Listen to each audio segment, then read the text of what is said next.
भाई reading comprehension करने की सटीक बिल्कुल सही अप्रोच क्या है। हे गाइस, स्वागत है आप सभी का द अल्फा बैंक चैनल में और मेरा नाम है Chirag Chopra. So guys, according to the poll जो मैंने यूट्यूब पे डाला था कि सारे बच्चों को किस टॉपिक में या किस सेक्शन में सबसे ज्यादा इश्यूज आ रहे हैं, और उसी के साथ इतने सारे वीडियोस में जो आप लोगों ने भर भर के कमेंट्स करे हैं, भाई उन सब का निष्कर्ष, भाई उन सब का रिजल्ट ये निकला है कि मैक्सिमम बच्चों को दो सेक्शंस में सबसे ज्यादा इश्यूज आ रहे हैं। भाई फर्स्ट इंग्लिश और दूसरा क्वांट। मतलब ये दो सेक्शन ऐसे हैं जो बच्चों के गले की घंटी बन गए हैं और बच्चों को अब ये नहीं समझ आ रहा कि फाइनल एसबीआई प्रीलिम्स में इन दोनों ही सेक्शंस को कैसे अप्रोच करें, कैसे अटेम्प्ट करें और कैसे दोनों सेक्शंस में मैक्सिमम मार्क्स को स्कोर करा जा सकता है। अब गाइस, एज प्रॉमिस, जैसे मैंने आप लोगों से प्रॉमिस करा था कि जिस भी सेक्शंस में आप लोगों को सबसे ज्यादा इश्यूज होंगे उस सेक्शन को हम अपनी तरफ से पूरी कोशिश करेंगे कि आपके सारे इश्यूज, सारे क्वेरीज को रेक्टिफाई करा जा सके। अब गाइज आई नो कि आप लोग अपनी तरफ से अलग अलग हैंडल्स पे मुझसे कनेक्ट करने की कोशिश कर रहे हैं, बट गाइज मैं भी अपनी तरफ से पूरी कोशिश कर रहा हूं कि मैक्सिमम बच्चों से कनेक्ट कर सकूं और मैक्सिमम बच्चों के क्वेश्चंस के आंसर कर सकूं। अब गाइज मैं पूरी कोशिश कर रहा हूं, चाहे वो टेलीग्राम पे आप लोगों के क्वेश्चंस हो या व्हाट्सएप पे आप लोगों के क्वेश्चंस हो या यूट्यूब के वीडियो के कॉमेंट्स में आप लोगों के क्वेश्चंस हो, मैं हर क्वेश्चन को अटेंड करने की कोशिश कर रहा हूं। बट वो क्वेश्चंस या वो कॉमेंट्स या वो मैसेजेस इतने ज्यादा है कि मैं हो सकता है कि हर डाउट को हैंडल ना कर पाऊं। तो आप लोग डिसहार्टन प्लीज ना होएं। अगर आपका ऐसा कोई डाउट है जो अभी तक मुझसे स्किप हो गया या मैं अभी तक क्लियर नहीं कर पाया हूं, तो आप वो आज इस वीडियो के कमेंट सेक्शन में जरूर डाल दें अपना कमेंट, और मैं अपनी तरफ से पूरी कोशिश करूंगा कि आपका वो डाउट जरूर क्लियर हो जाए। फाइन गाइस, आज की क्लास की बात करते हैं। तो भाई आज हम करने वाले हैं रीडिंग कॉम्प्रिहेंशन। भाई रीडिंग कॉम्प्रिहेंशन करने की सटीक बिल्कुल सही अप्रोच क्या है। अब भाई देखो, क्लास चालू होने से पहले मैं आपको बता देता हूं कि गाइस रीडिंग कॉम्प्रिहेंशन का जो आज हम सेट करने वाले हैं वो मैं आप लोगों के लिए थोड़ा मुश्किल सेट लेके आया हूं। मतलब वो ऐसा सेट है जो आप लोग देखने के बाद जरूर बोलोगे कि सर ये सेट बहुत मुश्किल है, हम तो ये एग्जाम में इस सेट को छोड़ देते। अब भाई मुझे भी पता है कि इजी जो रीडिंग कॉम्प्रिहेंशन के सेट्स आते हैं वो तो सारे बच्चे कर लेते हैं। प्रॉब्लम मेन आती है जब सेट थोड़ा मुश्किल हो जाता है, रीडिंग कॉम्प्रिहेंशन के सेंटेंस या वोकैबुलरी मुश्किल हो जाती है, तब हम में से मैक्सिमम बच्चों को डाउट्स आते हैं और फिर हमें डर लगने लगता है और हम नर्वस हो जाते हैं। तो आज उन सारी चीजों को केटर करेंगे और कोशिश करेंगे आज के सेशन के बाद और इस रीडिंग कॉम्प्रिहेंशन के बाद आप लोगों के काफी डाउट्स क्लियर हो सकें। और इसी के साथ मैं काफी हद तक श्योर हूं कि इस सेशन के बाद आप लोगों को रीडिंग कॉम्प्रिहेंशन के रिगार्डिंग बहुत कॉन्फिडेंस अपने अंदर आ जाएगा। फाइन, तो चलो डायरेक्टली आगे चलते हैं और आज की क्लास की तरफ चलते हैं। गाइस, ये वो सारे सोशल मीडिया हैंडल्स है जहां पर भी द अल्फा बैंकर अवेलेबल है आप लोगों की मदद के लिए। Instagram, Twitter, Facebook, Telegram and WhatsApp. Telegram and WhatsApp पे आप लोगों से मैं पूरी कोशिश कर रहा हूं कनेक्ट करने की, और इसी के साथ काफी बच्चे हैं जिन्होंने मुझे इंस्टाग्राम पे भी कनेक्ट करा है और मैंने उनके भी क्वेश्चंस के रिप्लाई जरूर करे हैं। बट स्टिल अगर कोई क्वेश्चन है जो अभी तक अनआंसर्ड रह गया है तो इस वीडियो के कॉमेंट सेक्शन में आप मुझसे वो क्लियर आउट कर सकते हैं। फाइन, चलो भाई आज की क्लास चालू करते हैं और एक एक करके सेंटेंस पढ़ते हैं। अब देखो भाई, रीडिंग कॉम्प्रिहेंशन के रिगार्डिंग जो सबसे पहला डाउट जो बच्चों के अंदर आता है वो ये कि सर पहले क्वेश्चन पढ़े या पहले रीडिंग कॉम्प्रिहेंशन पढ़े। अब भाई देखो, अगर आप मुझे फॉलो करोगे या मेरी अप्रोच जानना चाहते हो तो भाई मेरी एक ही अप्रोच रहती है हमेशा कि मैं पहले रीडिंग कॉम्प्रिहेंशन पढ़ता था। ऐसा भाई इसलिए बिकॉज मैं एक बार जब रीडिंग कॉम्प्रिहेंशन को 5 या 6 या 7 मिनट दे देता था, उसके बाद मुझे पता है कि भाई मुझे हर एक क्वेश्चन के बाद वापस रीडिंग कॉम्प्रिहेंशन में आने की जरूरत नहीं है, और इसी वजह से मुझे रीडिंग कॉम्प्रिहेंशन पहले पढ़ने वाली अप्रोच बेस्ट लगती थी। अब कई बच्चे ऐसे हैं जो क्वेश्चन पढ़ते हैं पहले और फिर रीडिंग कॉम्प्रिहेंशन पे आते हैं, तो अगर आपको वो वाली अप्रोच सूट करती है तो भाई आखिरी टाइम में अपनी अप्रोच बिल्कुल चेंज मत करना। अगर वो अप्रोच सही लगती है तो वही अप्रोच फॉलो करना। मैं आज आपको वो अप्रोच बता रहा हूं जो मुझे सबसे बेस्ट लगती है, जिससे मैं रीडिंग कॉम्प्रिहेंशन में हमेशा 90% के प्लस एक्यूरेसी के साथ सारे क्वेश्चंस को अटेम्प्ट करता था। ठीक है, तो चलो डायरेक्टली अब पढ़ना चालू करते हैं एक एक सेंटेंस। अब भाई पढ़ेंगे कैसे? भाई पढ़ने का तरीका ये रहने वाला है कि यहाँ स्क्रीन पे क्वेश्चन को मैं रीड करूंगा और स्क्रीन के उस तरफ आप लोगों को मेरे साथ साथ क्वेश्चन को रीड करना है। और जैसे जैसे हम रीडिंग कॉम्प्रिहेंशन में आगे चलेंगे, हमारी कोशिश ये रहनी चाहिए कि हम एक स्टोरी समझने की कोशिश करें कि भाई यहाँ पे ऑथर क्या कहना चाहता है। मतलब 2-3 चीजें जो आपको रीडिंग कॉम्प्रिहेंशन के हिसाब से समझनी चाहिए। तो सबसे पहला ये कि हमें भाई स्टोरी बनानी है इस पूरे रीडिंग कॉम्प्रिहेंशन की, कि ऑथर इस पूरी स्टोरी में क्या कह रहा है। ठीक है, इसके साथ एक और चीज जो सबसे ज्यादा इंपॉर्टेंट है वो ये कि भाई हमें ये समझना है कि ऑथर का इमोशन क्या है। भाई ऑथर गुस्से में है या ऑथर नाराज है या ऑथर खुश है या ऑथर दुखी है, मतलब किस इमोशन में ऑथर ये स्टोरी हमारे सामने लेके आया है, और हमें उसी इमोशन के साथ इस पूरी की पूरी स्टोरी को समझना है और उसके बाद सारे क्वेश्चन के आंसर करने हैं। फाइन, चलो मेरे साथ साथ रीड करो। The invisible hand. भाई इनविजिबल हैंड को यहाँ पे ऑथर ने अलग से हाईलाइट करा है of a free market in which competition is free and fair is capable of solving most problems in a capitalist society। भाई एक इनविजिबल हैंड होता है फ्री मार्केट का, जिसमें कंपटीशन क्या होता है, कंपटीशन होता है फ्री एंड फेयर, और वो केपेबल होता है बहुत सारी प्रॉब्लम्स को सॉल्व करने का। कहां पर सॉल्व करता है वो? भाई पूरी कैपिटलिस्ट सोसाइटी में। मतलब कैपिटलिस्ट सोसाइटी में एक इनविजिबल हैंड होता है, इस पूरे के पूरे कंपटीशन को एक फ्री और फेयर अपॉर्चुनिटीज प्रोवाइड कराता है, ऐसा ऑथर ने पहली लाइन में बोला।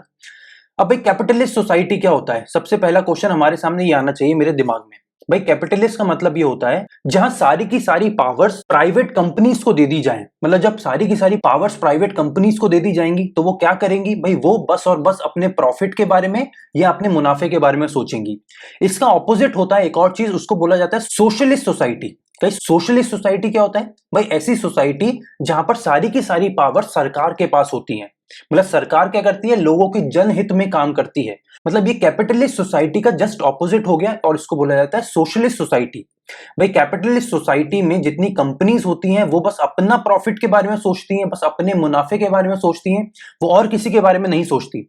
वहीं सोशलिस्ट सोसाइटी में क्या होता है? ये जो सरकार होती है ये बस लोगों के बारे में सोचती है और किसी भी कंपनी के बारे में नहीं सोचती।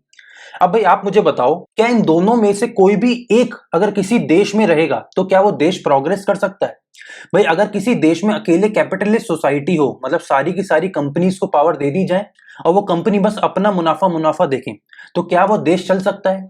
भाई बिल्कुल नहीं चल सकता, बिकॉज फिर उस देश में जितनी भी प्रॉब्लम्स आएंगी, लोगों का क्या माइंडसेट रहेगा वहां पे? भाई जाने दो ना, हमारा थोड़ी कुछ जाता है, वो तो सामने वाले का प्रॉब्लम है।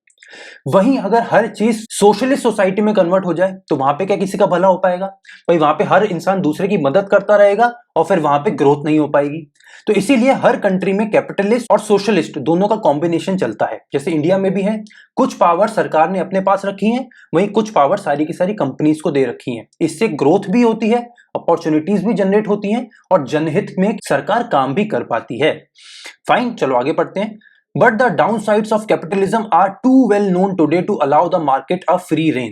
मतलब आगे ये बोल रहा है कि भाई कैपिटलिज्म जो है उसके डाउन साइड्स, मतलब उसके साइड इफेक्ट्स इतने ज्यादा हमें पता है कि कैपिटलिज्म को फ्री रेन, मतलब एक खुला हाथ, मतलब खुला हाथ बोलते हैं ना, मतलब कि भाई आपकी जो मर्जी आप करो उस टाइप का, कि भाई हम कैपिटलिज्म को वो चीज नहीं दे सकते बिकॉज हमें कैपिटलिज्म के साइड इफेक्ट्स के बारे में बहुत ज्यादा ऑलरेडी पता है।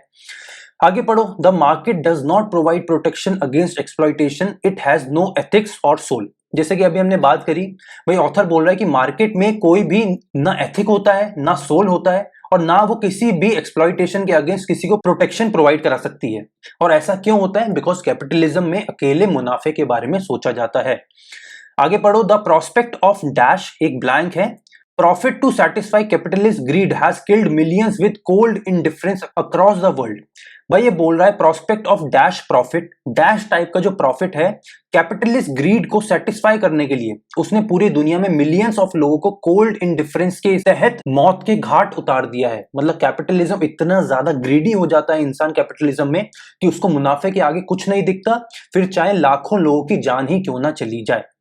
फाइन, आगे पढ़ते हैं। But capitalism works and has survived many crisis.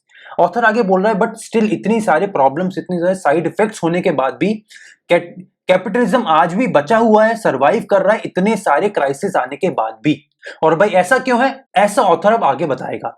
Unfortunately that utopia has turned into cannibalizing dystopia of unfeathered greed and spiraling inequality, plunging the world repeatedly into crisis after crisis।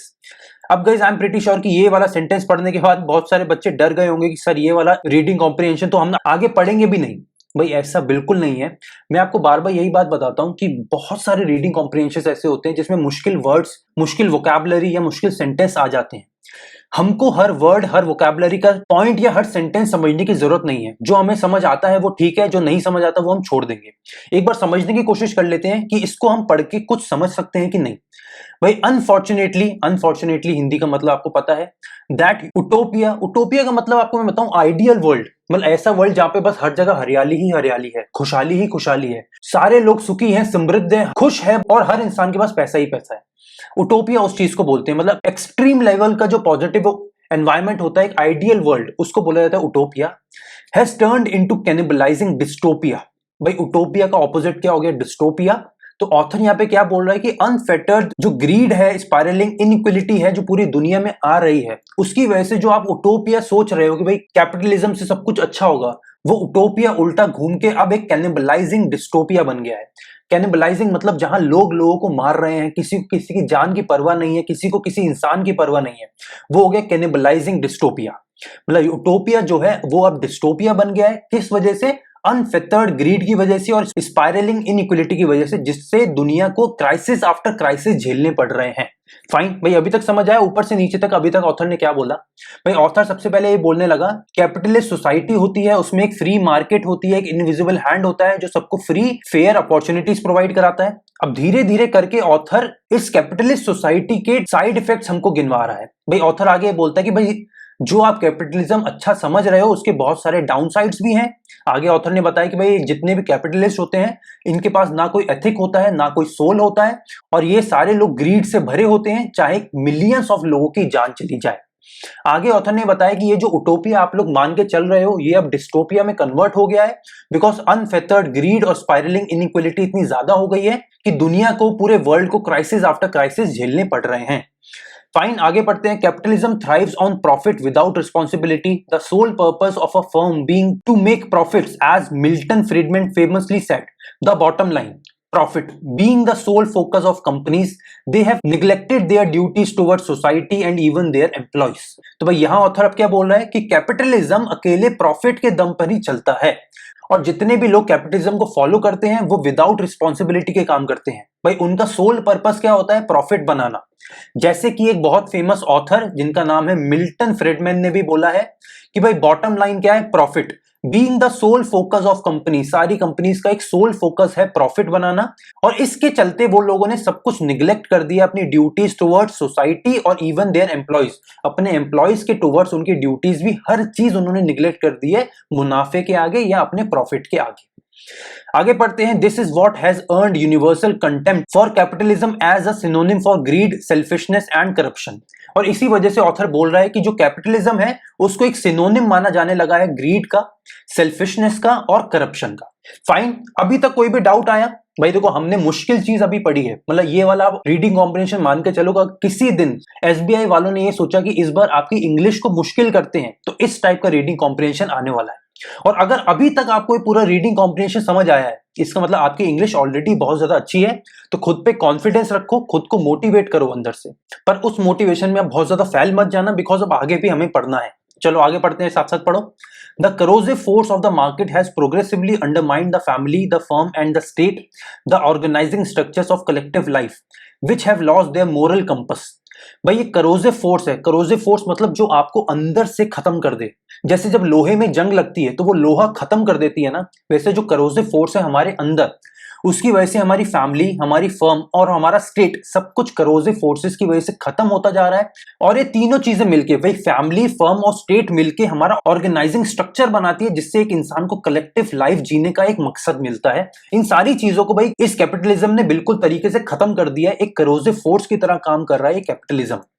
आगे पढ़ो। Capitalism today is making people lead anxious lives in divided societies, yet it is the only economic system that has proved to be capable of generating mass prosperity।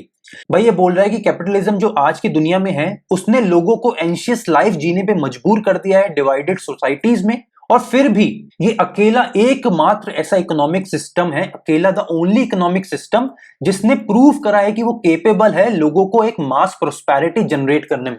Prosperity मतलब खुशहाली, मतलब इतना सब कुछ खराब होने के बाद भी कैपिटलिज्म अकेला एक इकोनॉमिक सिस्टम ऐसा है जिसने ये प्रूव करा है कि वो मास खुशहाली, मतलब बहुत बड़े पैमाने पे खुशहाली लेके आ सकता है।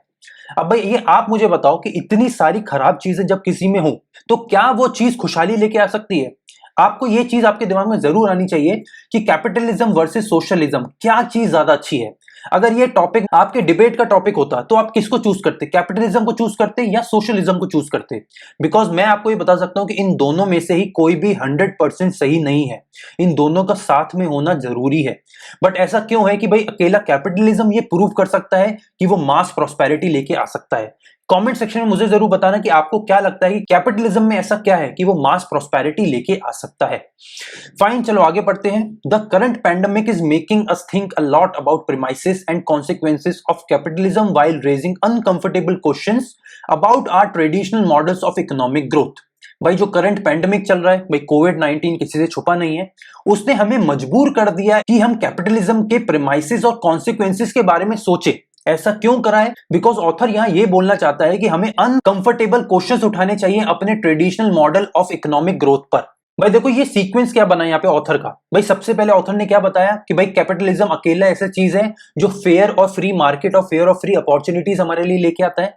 उसके बाद ऑथर ने कैपिटलिज्म की बुराइयां हमें गिनवाई कि भाई कैपिटलिज्म लोगों की जान ले रहा है, भाई कैपिटलिज्म किसी और के बारे में नहीं सोचता, भाई फैमिली, फर्म, स्टेट सब कुछ लोग त्याग देते हैं और बस अपना मुनाफा ही सोचते हैं, लोग ग्रीडी हो जाते हैं, सेल्फिश हो जाते हैं।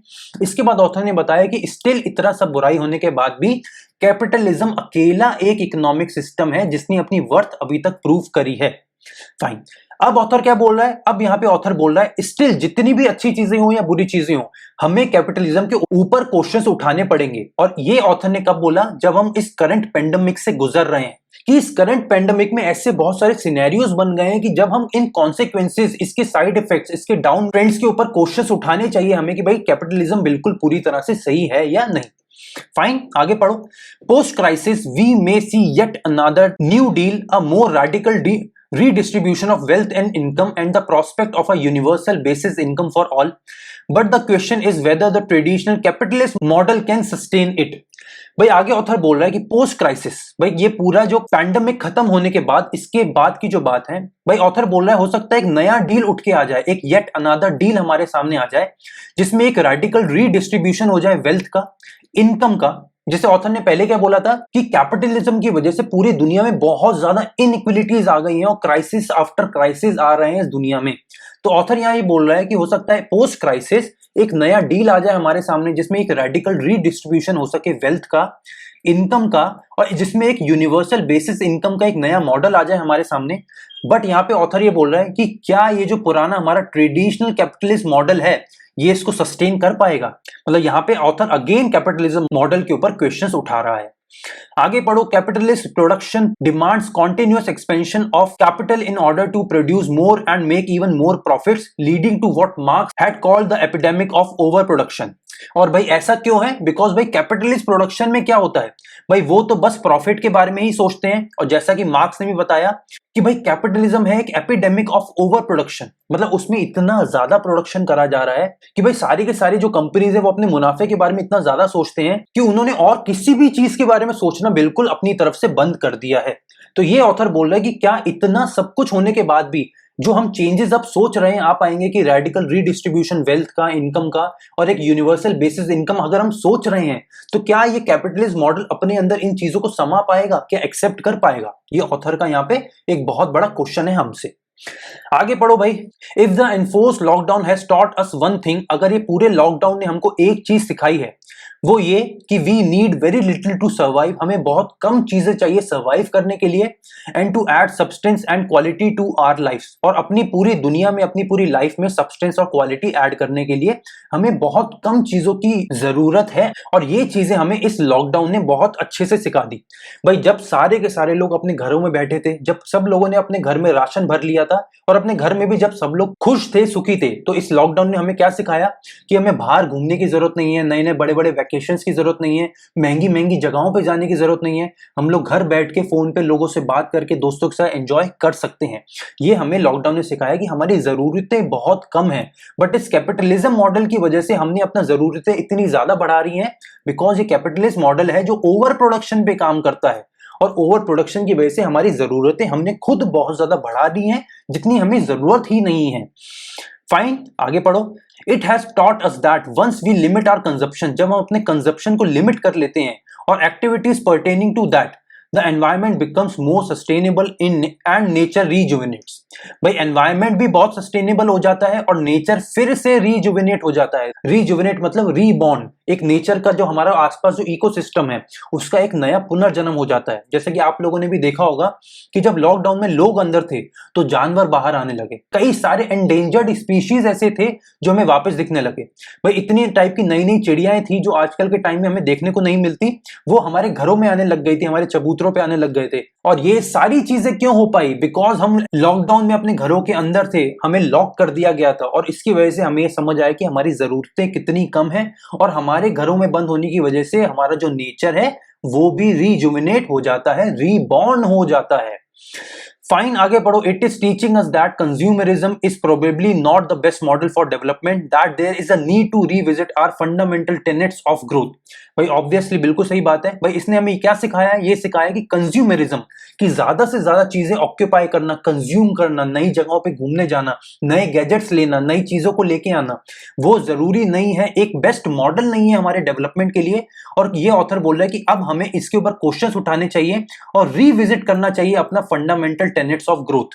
फाइन, अभी तक समझ आया? कई तो मैं अपनी तरफ से पूरी कोशिश कर रहा हूं कि आपको इजीएस्ट तरीके से समझाने की कोशिश कर सकूं। स्टिल अगर आपको कोई भी डाउट रहता है तो नीचे कमेंट सेक्शन में जरूर मुझसे क्लियर आउट कर लेना, बिकॉज अब हम जो सेशंस कर रहे हैं वो डायरेक्टली आपके पीओ के, आपके प्रीलिम्स को क्लियर करने में और ना करने के बीच में आके खड़े होने वाले हैं। तो अपनी तरफ से कोई भी कमी मत छोड़ना, बिकॉज अब मैं अपनी तरफ से कोई भी कमी नहीं छोड़ने वाला हूं आपके सिलेक्शन को लेके।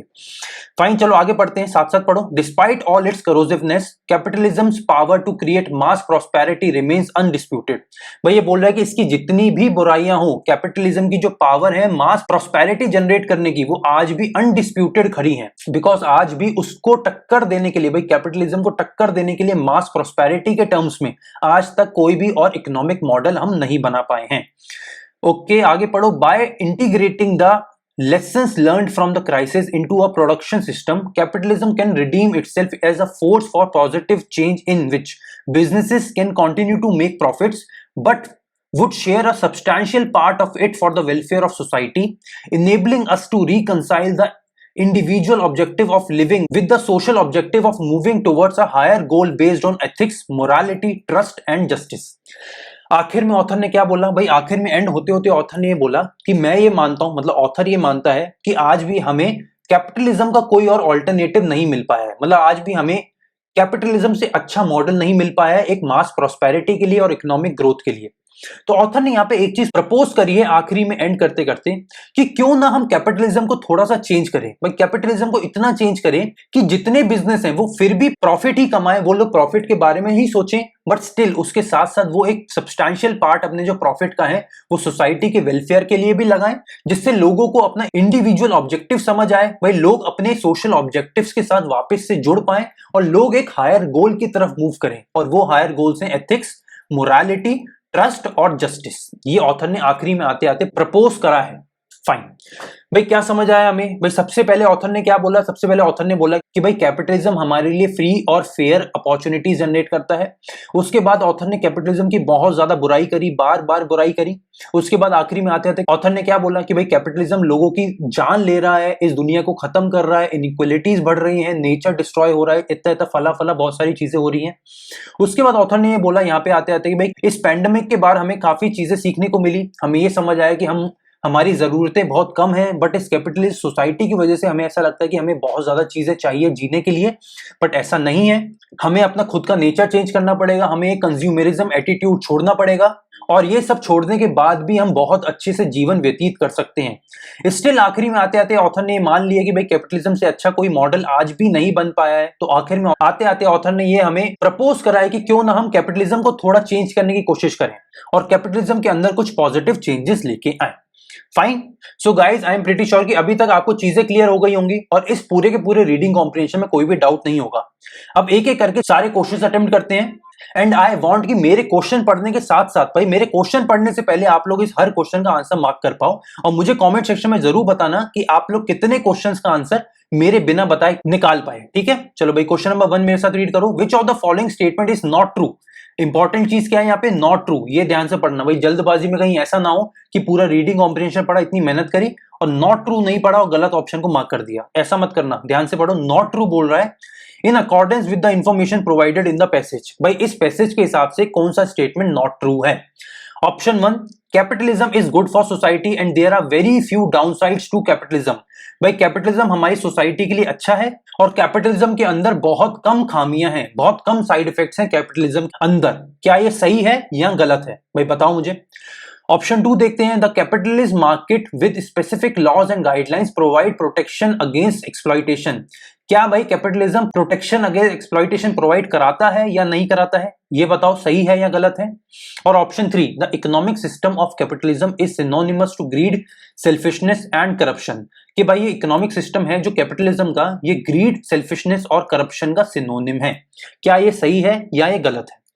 भाई 3 ऑप्शन है, आपको ये बताने कि कौन कौन से ऑप्शंस गलत हैं।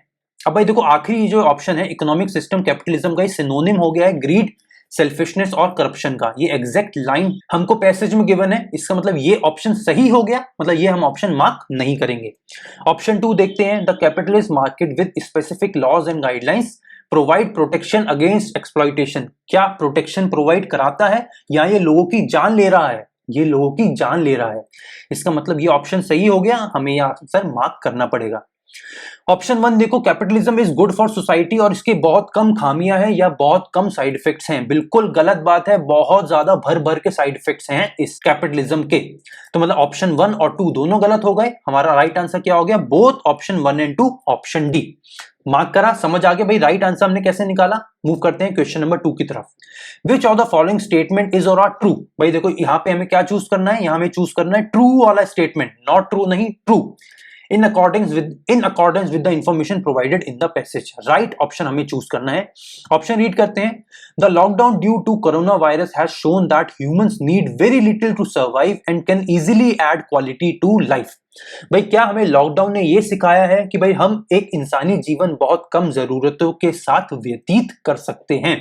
सही है या गलत है, मुझे ये बताओ। ऑप्शन 2 पढ़ते हैं। The practice of consumerism can not be ideal model for development. सही है या गलत है, जल्दी आपको बताना है मुझे ये। और option 3, the corona virus pandemic has challenged the traditional models of economic growth which is a result of capitalism. भाई क्या कोरोना वायरस ने चैलेंज करा है हमारे traditional model of economic growth को जो कैपिटलिज्म का है, और क्या इसने हमें अलग एक मॉडल भी सजेस्ट करा है? क्या ऐसा है भाई? क्या ऑप्शन 3 सही है? भाई ऑप्शन 1 सही है या नहीं, भाई मुझे बताओ जल्दी। भाई ऑप्शन 1 है, लॉकडाउन ने कोरोना वायरस से हमें यह बताया कि हम बहुत कम जरूरतों के साथ अपना इंसानी जीवन व्यतीत कर सकते हैं। बिल्कुल सही बात है। ऑप्शन 2 पढ़ो भाई मेरे साथ। प्रैक्टिस ऑफ कंज्यूमरिज्म जो है वो भाई आइडियल मॉडल फॉर डेवलपमेंट नहीं है। बिल्कुल ऑथर ने ये चिल्ला चिल्ला के बोला है कि भाई आइडियल मॉडल नहीं है, हमको अपना कंज्यूमरिज्म एटीट्यूड छोड़ना पड़ेगा और नेचर के बारे में भी सोचना पड़ेगा। फाइन। और ऑप्शन 3 क्या है? कोरोना वायरस पैंडेमिक ने हमें ऑब्वियसली दूसरा ट्रेडिशनल मॉडल के ऊपर क्वेश्चन उठाने को बोला है, और उसने ये भी बोला है कि अगर कंज्यूमरिज्म को रहना है तो उसमें कुछ पॉजिटिव चेंजेस भी आने चाहिए। इसका मतलब 1, 2 एंड 3 ऑल आर राइट, मतलब option E all 1, 2 and 3 are right. Move करते हैं क्वेश्चन नंबर 3 की तरफ। What can be the possible title that can be given to the passage. भाई इस पैसेज का राइट टाइटल क्या हो सकता है? भाई पूरा पैसेज आपने और मैंने मिलकर सॉल्व करा है। क्वेश्चन नंबर 3 आप लोगों का होमवर्क क्वेश्चन है। इसका राइट आंसर आप लोगों को मुझे नीचे कमेंट सेक्शन में बताना है कि इस पूरे पैसेज का टाइटल क्या होना चाहिए। भाई option A, B, C, D, E, 5 option है, आप लोग चूज करके मुझे बताओगे कि इस क्वेश्चन नंबर 3 का राइट आंसर क्या है। हम मूव करते हैं क्वेश्चन नंबर 4 की तरफ। How has the capitalism affected the lives of people. भाई कैपिटलिज्म ने लोगों की लाइफ को कैसे अफेक्ट करा है? Option A, capitalism has made society more democratic और कैपिटलिज्म। दो ऐसी कभी बातें पूरे पैसेज में बोली ही नहीं गई, तो जो नहीं बोला गया वो आंसर नहीं हो सकता। ऑप्शन ए गलत हो गया। ऑप्शन बी पढ़ो। Capitalism has enhanced the sense of morality of people. भाई ऑथर तो उल्टा बोल रहा है कि भाई कैपिटलिज्म की वजह से लोगों की मॉरल्स बिल्कुल खत्म हो गए हैं, लोग ग्रीड, सेल्फिशनेस से पूरी तरह भर चुके हैं और अब एक इंसान दूसरे इंसान के बारे में भी नहीं सोचता है। ऑप्शन बी गलत हो गया। ऑप्शन सी पढ़ते हैं। Capitalism has resulted in a society where people trust each other. बिल्कुल नहीं, यहाँ पे लोगों का एक दूसरे से विश्वास भी खत्म हो गया है, बिकॉज हर इंसान बस और बस मुनाफे के बारे में सोच रहा है, हर इंसान बस प्रॉफिट के बारे में ही सोच रहा है, तो ट्रस्ट कैसे आएगा किसी को। ऑप्शन डी पढ़ते हैं। Capitalism is the only way which can solve problems of poverty in the future. ऐसा नहीं है भाई, ऑल्टरनेटिव मेथड्स बिल्कुल आ सकते हैं हमारे साथ, और ऑथर तो बार बार ये हमारे सामने लेके भी आ रहा है कि भाई क्यों ना हम इसके अलावा इसके ऑप्शंस भी ढूंढने की कोशिश करें। ऑप्शन डी गलत हो गया। ऑप्शन ई आखिरी ऑप्शन पढ़ते हैं। Capitalism has forced people to live their lives anxiously. बिल्कुल सही बात है, बिकॉज भाई ये तो बिल्कुल एग्जैक्ट लाइन हमें पैसेज में दी थी कि भाई लोगों को एंशियस लाइफ जीने पे फोर्स कर रहा है हमारा ये कैपिटलिज्म। देखो यहां पे बोला है capitalism today is making people lead anxious lives. ये लोगों को मजबूर कर रहा है एंशियस लाइफ्स जीने में। तो क्वेश्चन 4 का राइट आंसर क्या हो गया? Option E, capitalism has forced people to live their lives anxiously. Fine, question number 4 हो गया। क्वेश्चन नंबर 5 की तरफ चलते हैं। What does the phrase epidemic of over production means? भाई question number 5, epidemic of over production का क्या मतलब है? Option A, due to the pandemic there is a reduction in production. भाई सबसे पहले तो मुझे ये बताओ, ये एपिडेमिक ऑफ ओवर प्रोडक्शन बात आई कहां थी? भाई ये बात यहां पे आई थी जब मार्क्स ने ये बोला था कि कैपिटलिस्ट प्रोडक्शन पूरा का पूरा डिमांड पे चलता है और ये लोग इतनी ज्यादा डिमांड क्रिएट करते हैं कि अब एक एपिडेमिक ऑफ ओवर प्रोडक्शन हो गया है हमारे सामने। तो इसके ऑप्शन पढ़ो, due to pandemic there is reduction in production. भाई कैपिटलिज्म का मतलब रिडक्शन नहीं होता है बल्कि इंक्रीज होता है। तो ऑप्शन ए बिल्कुल गलत हो गया। ऑप्शन बी पढ़ो, there is an excess of production of goods which is a result of capitalism and it is not good for the society।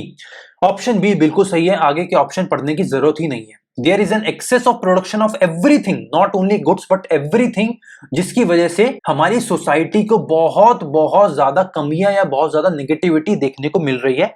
Question number 5 का राइट आंसर हो गया option B, there is an excess of production of goods, और मैं बोलता हूं there is an excess of production of everything. Fine, right answer मिल गया। Move करते हैं क्वेश्चन नंबर 6 की तरफ। क्वेश्चन नंबर 6 रीड करो, which of the following options can be used to complete the blank labelled A in the most appropriate way contextually and grammatically. भाई ये वाला सेंटेंस था जो हमें गिवन था, the prospect of dash profit to satisfy capitalist greed has killed millions with cold indifference across the world. भाई जो prospect है डैश प्रॉफिट के कैपिटलिस्ट ग्रीड को सेटिस्फाई करने के लिए उसने पूरी दुनिया में लाखों लोगों की जान ली है बिना किसी डिफरेंस के। क्या ऑप्शन सही हो सकता है? ऑप्शन ए, ग्रेशियस। ग्रेशियस का मतलब होता है एटिकेट्स के साथ, बिल्कुल मैनर्स के साथ। तो क्या ये कैपिटलिज्म बिल्कुल मैनर्स के साथ प्रॉफिट जनरेट कर रहा है? मैनर्स तो नहीं है ना कोई यहाँ पे, ग्रेशियस तो नहीं है। ऑप्शन ए गलत हो गया। शाय मतलब शर्माना, तो क्या शर्मा के काम हो रहा है? बिल्कुल शर्मा के काम नहीं हो रहा है। Option C, endless, the prospect of endless profit. तो भाई कैपिटलिज्म का क्या मतलब होता है कि endless profit, endless production, endless greed, endless selfishness और किसी चीज को सेटिस्फाई ना होने की नीड, इतनी सारी चीजें हैं कैपिटलिज्म में। तो क्या ऑप्शन सी बिल्कुल सही नहीं है? The prospect of endless profit, कभी एंड ना होने वाला प्रॉफिट इतना ज्यादा है कि कैपिटलिस्ट ग्रीड कभी हमारी सेटिस्फाई ही नहीं हो पाती है, चाहे लाखों लोगों की जान ही क्यों ना चली जाए। तो क्वेश्चन नंबर 6 का राइट आंसर हो गया ऑप्शन सी, एंडलेस। भाई बाकी दो ऑप्शंस की अगर बात करें तो ऑप्शन डी हो गया रेटिसेंट। रेटिसेंट का मतलब होता है बहुत कम बोलने वाला इंसान, तो कम बोलने वाला इंसान बिल्कुल फिट नहीं हो रहा यहाँ पे। और ऑप्शन ई है इंजीनियस। इंजीनियस मतलब बहुत दिमागदार इंसान, तो दिमागदार प्रॉफिट तो ऐसा कुछ नहीं है, सेल्फिश ग्रीडी प्रॉफिट्स नहीं है, स्ट्रेट एंडलेस प्रॉफिट्स की यहां बात हो रही है। तो क्वेश्चन नंबर 6 का राइट आंसर हो गया ऑप्शन सी, एंडलेस। फाइन भाई, समझ आ गया ना? देखो अगर चीजें समझ नहीं आ रही है, कुछ भी डाउट है, छोटे से छोटे डाउट को भी नीचे कमेंट सेक्शन में जरूर क्लियर आउट कर लेना, बिकॉज एसबीआई पीओ बहुत नजदीक है और अब हम कोई भी रिस्क नहीं लेना चाहते। फाइन, मूव करते हैं क्वेश्चन नंबर 7 की तरफ। Which of the following is most similar in meaning to the world utopia? भाई उटोपिया का मैंने आपको क्या मतलब बताया था? भाई उटोपिया का मतलब होता है आइडियल वर्ल्ड, हर जगह खुशहाली, हर जगह हरियाली, हर जगह खुशी, हर जगह सेटिस्फेक्शन। तो उटोपिया का सिमिलर मतलब इसका सिनोनिम क्या होगा? नीचे आपको दिए 5 ऑप्शंस, मुझे इसका राइट आंसर पता है। ये क्वेश्चन आप लोगों के लिए होमवर्क है, बिकॉज इसमें आपको बहुत सारे नए वर्ड सीखने को मिलेंगे, बिकॉज 5 में से 5 वर्ड ही ऐसे हैं जो हो सकता है आपने कभी ना सुने हो। तो इन 5 वर्ड्स को डिक्शनरी में सर्च करो, इसके बाद सर्च करो कि भाई क्या ये यूटोपिया के सिनोनिम है भी या नहीं। अगर उटोपिया के सिनोनिम है तो मुझे नीचे कमेंट सेक्शन में बताओ कि आपको क्या राइट आंसर लगता है क्वेश्चन नंबर 7 का।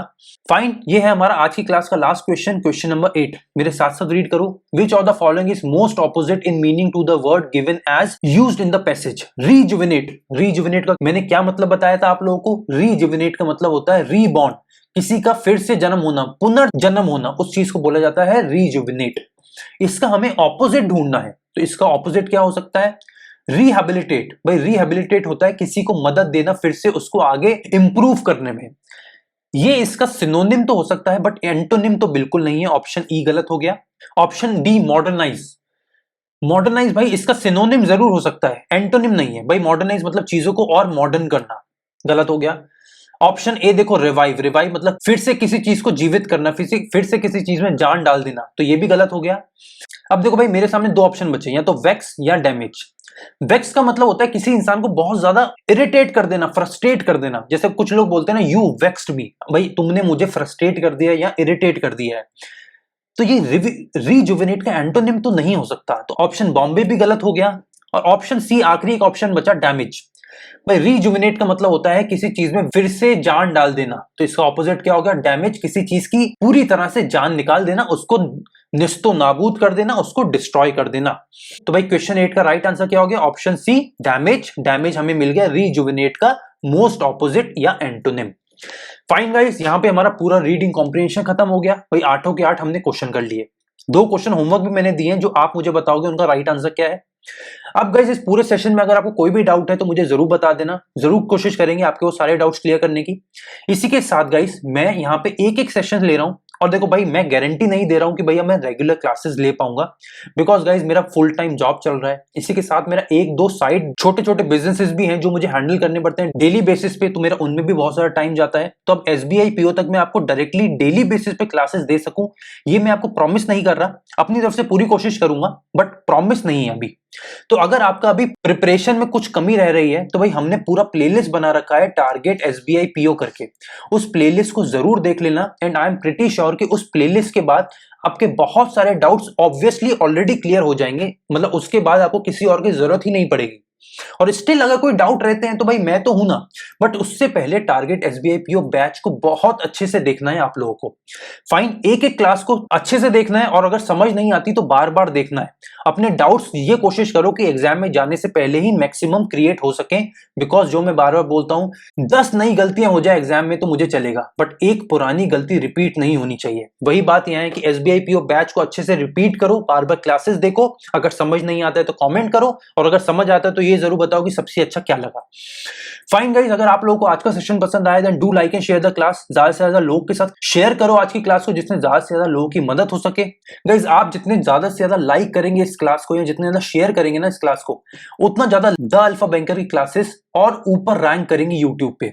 इसका मतलब यह है कि जब हम आपकी मदद करने के बारे में इतना सोच रहे हैं, तो हो सकता है एक छोटा सा आपका स्टेप इतना सा मदद करने के साथ द अल्फा बैंकर ज्यादा से ज्यादा लोगों तक पहुंच पाए, और हम द अल्फा बैंकर में जो इतने एफर्ट्स लगाने की कोशिश कर रहे हैं, हो सकता है हमारे एफर्ट्स और ज्यादा लोगों तक पहुंच सके और हमारी रीच और ज्यादा बड़ी हो सके। फाइन गाइस, ये थोड़ा सा मेरा एक गुजारिश थी आप लोगों से, अगर आप कर सके तो बहुत अच्छा है, नहीं कर सके तो कोई बात नहीं है, एडवाइस है, गुजारिश है, हो सके तो बहुत अच्छा है। See you guys in the next session. Signing off, my name is Chirag Chopra. Keep preparing, keep practising, और सबसे ज्यादा important keep revising everything that you have learned in these long days. Take care guys, see you then.